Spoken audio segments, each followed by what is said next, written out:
من بچه سرزمین صخره‌های تسخیر ناپذیرم، اولاد بودا، از بطن خدای خورشید، از محله مولانا. من بچه سرزمین سخاوتم که آب هیرمند و هریرودش، غوربند و ژوگ، مرغاب و سفید رود، خاک خشک و تشنه تو را مفت و مفت و مفت سالهاست که سیراب می کند.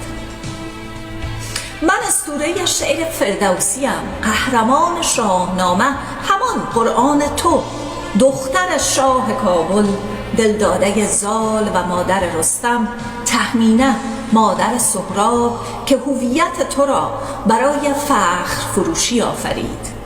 من زبان دربارم، شاه رگ آسیا، نقطه عطف هندوکش، قله سرکش پامیر، زادگاه بودا، پرورده مولانا که با یک کهکشان غرور، سبز مثل زمرد بدخشان، سرخ مثل انار قندهار، شیرین مثل رودبار بلخ، تلخ مثل پلاتون روزگار، هنوز استوار و مقاوم و باوقار در برابر تو ایستاده است.